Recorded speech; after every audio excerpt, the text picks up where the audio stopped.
Hi guys, the Thai has come. So here's the thing, you guys. Good because Trust me, he knows I put him on skates last time. And this time when I put you on skates, I'm gonna leave you frozen like Elsa. Most successful body tonight. here to go. All of a sudden he's on one left. Down goes the champion. Pereira trying to close. Got shot. Do it. I'm coming! Right hand.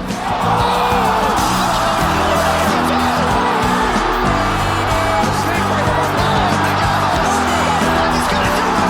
Pereira, welcome to the history books. And whenever I do fight him, standing, I will knock him out. So everybody knows he is working with some shamanics, with some shamans.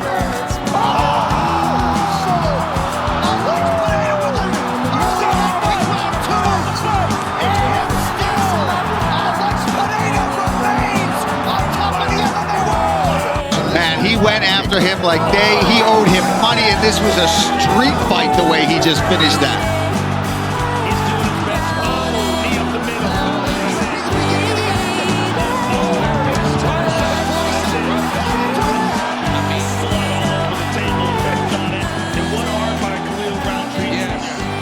This was much more difficult than anyone anticipated. Hey, what's up, guys? Conquest MMA back with the prediction video. You know, if you made it this far, if you sat through that Alex Glaze compilation, thank you very much. Now I taken up enough of your time, so let's get on with the predictions. Alex Pereira versus Magomed Ankalaev. Come on, bro. Listen, I would not fucking spend like 2 hours putting that shit together and just fucking pick Magomed. You gotta be crazy. That'd be so fucking pathetic. Anyway, yeah, I'm picking Alex Pereira, but I'm picking him because I don't know. Like Magomed can hang with Pereira on the feet. I watched the Rakic fight, and honestly, when I first viewed it like months ago, I was like, oh, this guy's not that impressive. It's like blah blah blah. Then I rewatched it. I was like, holy shit, Magomed's like boxing is pretty fucking good. His kicking defense has gotten better. Then again, it is Rakic. I've never viewed Rakic as a top 5 guy. I just viewed him as one like this maybe like the second or third biggest light heavyweight, and I thought they'd be more trouble. No, Magomed's pretty good. He has good hand speed. I don't know. Oh, and his kicking speed as well, but I don't think he has as fast footwork as Khalil Roundtree to where he had, like overwhelms Pereira maybe. But like something that would worry me is Pereira's heavy jab to the body. You know that jab to the body Pereira does, so he could deter like any takedown attempt. Like he does like a heavy jab to the body. Magomed has a launches his he does like a check right hook, check lead hook when when Rakic was throwing to the body. So that's maybe a worry. But Alex Pereira, I could safely say Alex Pereira has better head movement than Rakic. More power, more killer instinct, just more dangerous than Rakic. I think he's a bit more durable as well. Pereira isn't really comfortable. Like Pereira doesn't really like.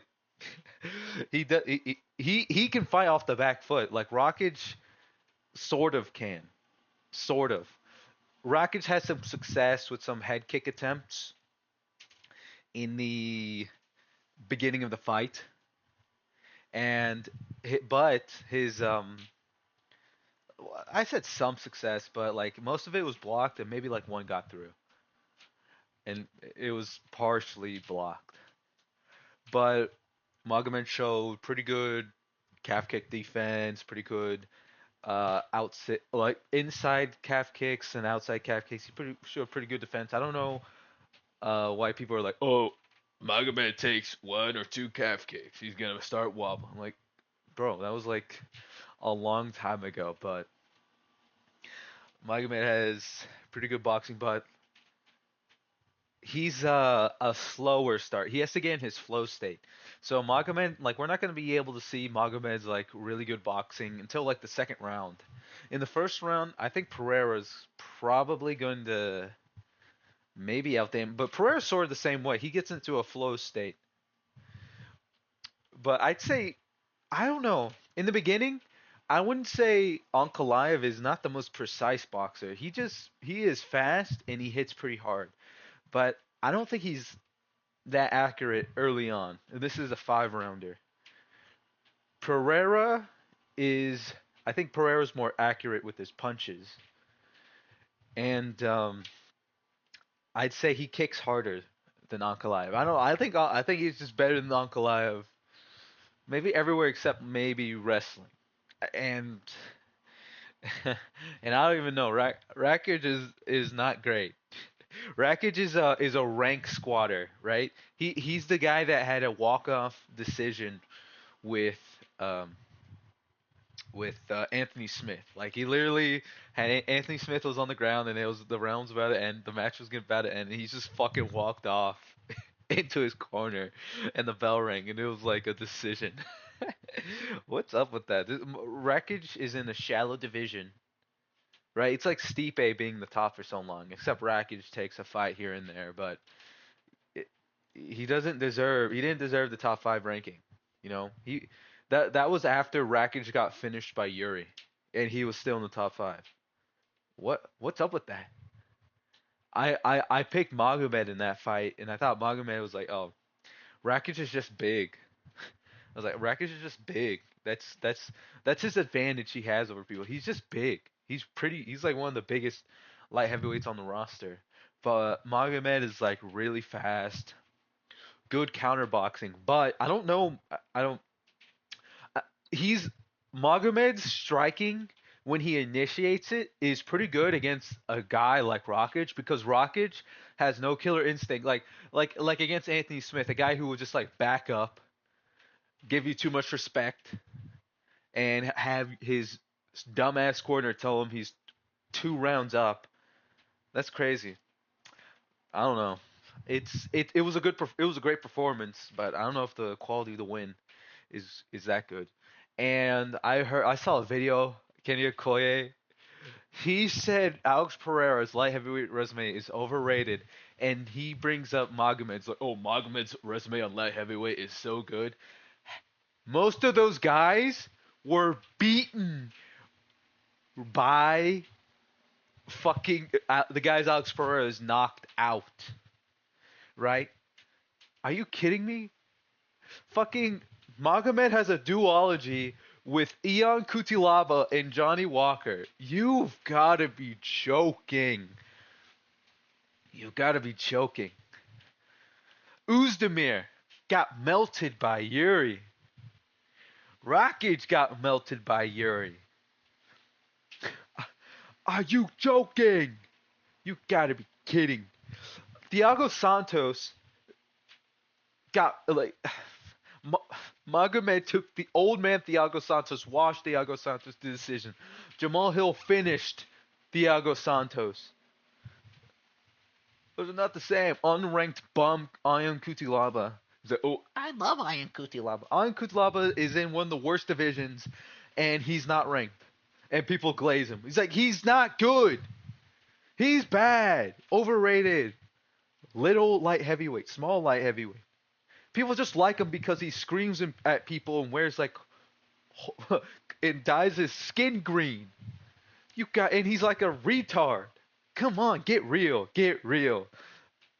You can't say Alex Pereira's resume is overrated and then praise Magomed. I was like, what?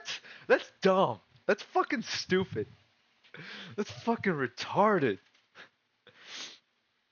I'm picking Alex Pereira. I think it might go to decision. Or maybe like a late, maybe like 5th, 4th round finish for Pereira. Maybe. Or Pereira could just scorch Magomed in the first, since Magomed is not that accurate in the beginning, in like maybe the first round or so. Plus, this is another, let me talk about something else. People say that Alex Pereira is not that motivated. He's not taking this fight camp seriously for Ankalaev.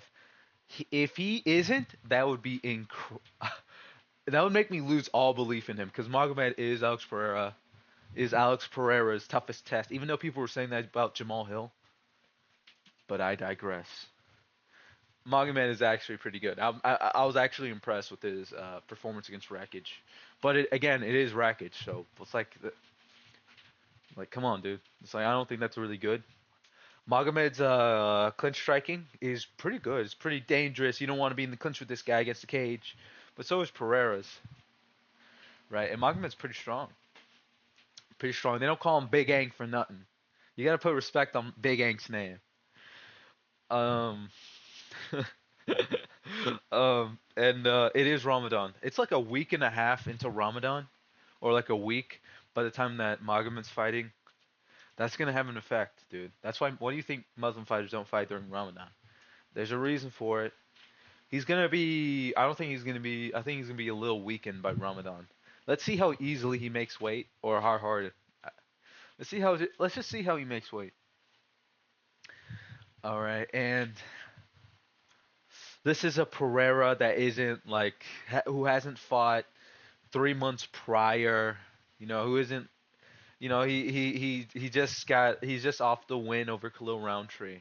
People say that was surprising how competitive it was. It's because Pereira was so active, all those training camps and shit like that. It's like why Alex Perez got against fucking Tatsuro Taira. Like that's why he got like a freak injury when Taira was doing that weird ass takedown. It's because he had so many fights. He was so fucking active that all those training camps fucked up his knee. You know, it's one of those things. And Pereira, you know, had to battle through that Guerrero battle type shit. Yeah, so I'm picking Alex Pereira. It's gonna be close. Hey, people say Magomed's Alex Pereira's toughest fight. Alex Pereira is Magomed's toughest fight. Okay? And I'm sick of people pretending that it's not. You have to, put some respect on his name. Taking what from who? Okay, let's move on to the next one. Justin Gaethje versus Ruffy Fiziev. Listen, I don't know why these odds are so close. Just because Gaethje's coming off a knockout loss. You gotta be joking, bro. Fiziev is coming off short notice, right? Coming off a loss, fighting a guy who, while he had a full training camp, was extremely close. This is not going to be close. Gaethje's going to dominate Fiziev. We're going to have a happy, feel-good moment. Gaethje's going to have a win. And maybe he'll get an undeserved title shot. Who knows? Who knows? Gaethje's going to win. I'm so confident in this. This should be a lock because guys on short notice don't do well against guys who have full training camps. It's just one of those things. I don't know why the odds. I don't know why Gaethje's an underdog. Why is he an underdog? This is dumb. This is dumb. Why Fiziev on short notice? That's fucking stupid. Jalen Turner versus Ignacio Bahamondes.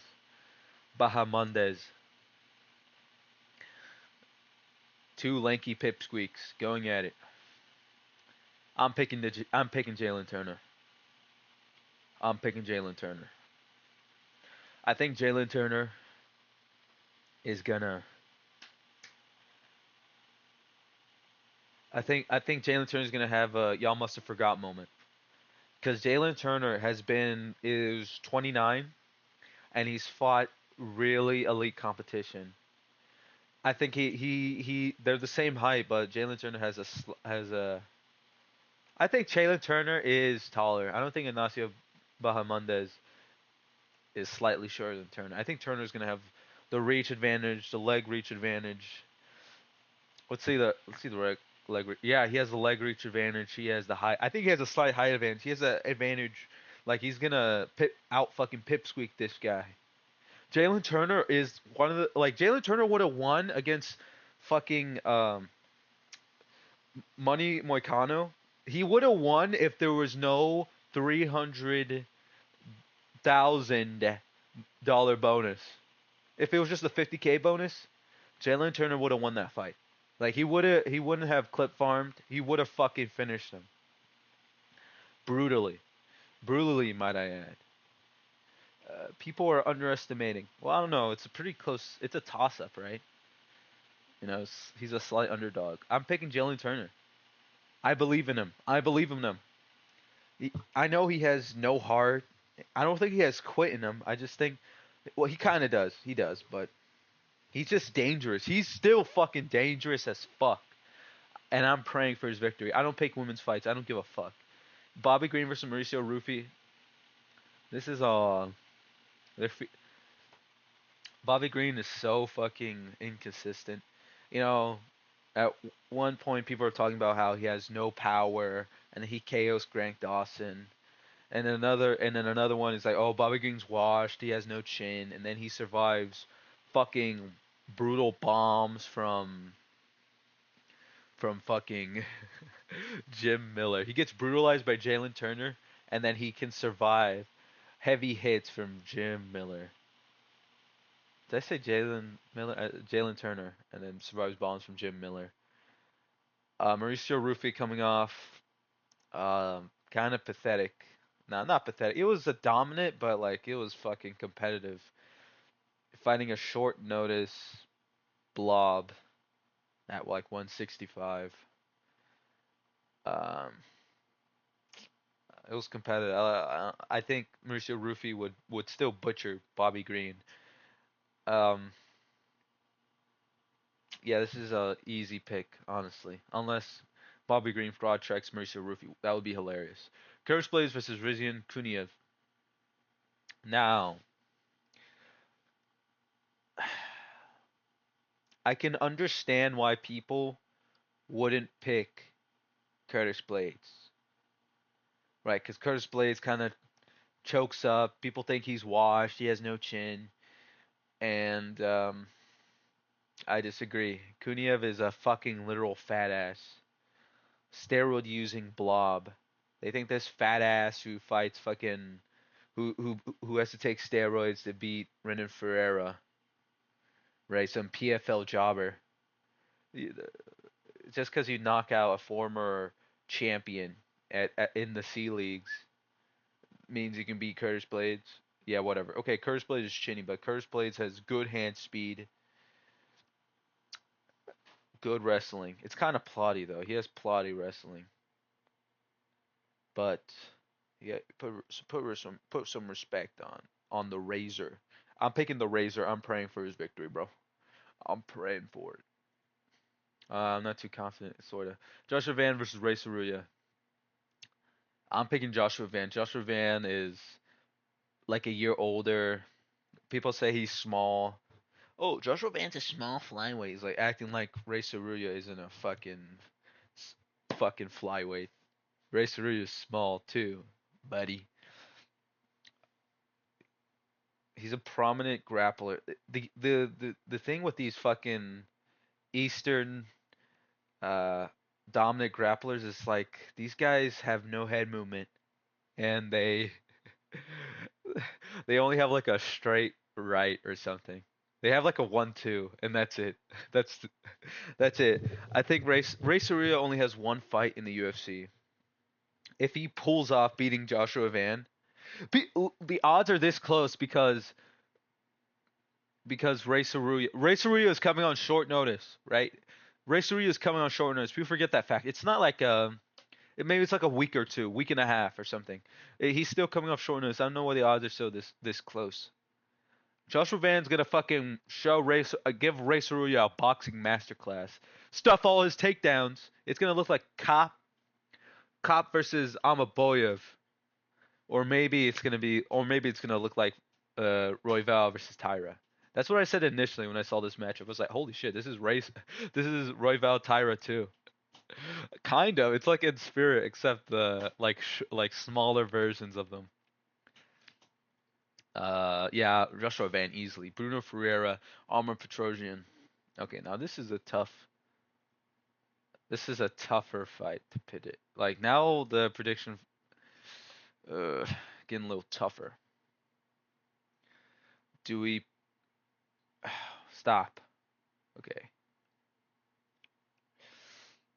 a dangerous Brazilian with heavy hands or a technical lanky kickboxer who has the reach disadvantage? You gotta be joking, bro. You're 6'3". How do you have a reach disadvantage? Oh my god. Whatever.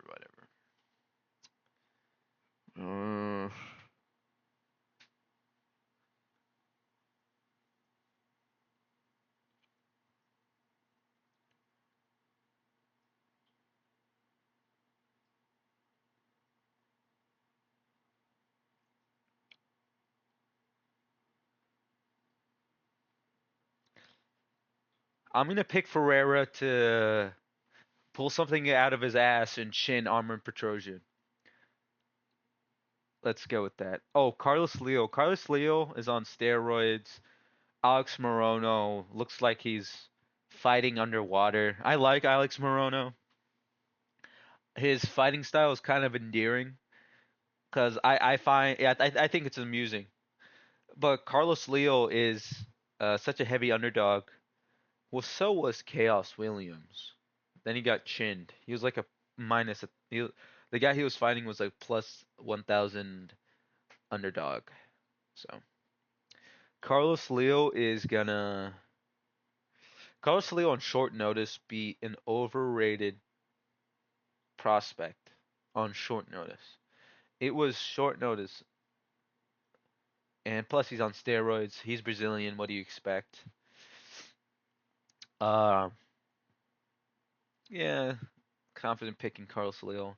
Maybe like if not maybe a decision or something for them. I don't know, or brutal KO.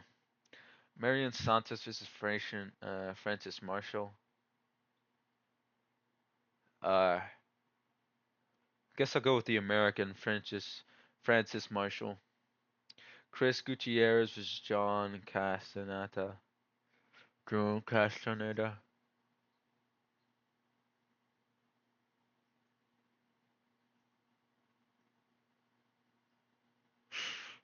Shit.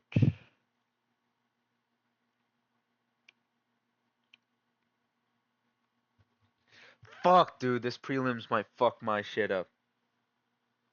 I might get fucked up by the prelims.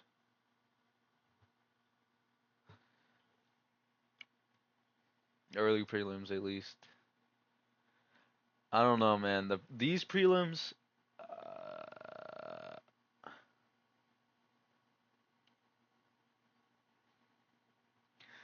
I'm confident about the main card, but I don't know. I'm less confident about the early prelims. Dorhan Santos versus Ozzy Diaz. Isn't Ozzy Diaz a former light heavyweight? Yeah, I think I might pick Santos. Lighter man skill and all that. I'll pick Chris Gutierrez. Okay, that's it for this card. Hey, if you made it this far, thank you very much. And shit, if you made it this far, you might as well subscribe. You know what I mean? Uh, yeah. Yeah, that's it for this card. This is a pretty good card, even though the co-main got switched up. I personally like it. I don't know why Gaethje's an underdog. That's dumb. But yeah, that's it for this video, and I'll see you in the recap. Bye.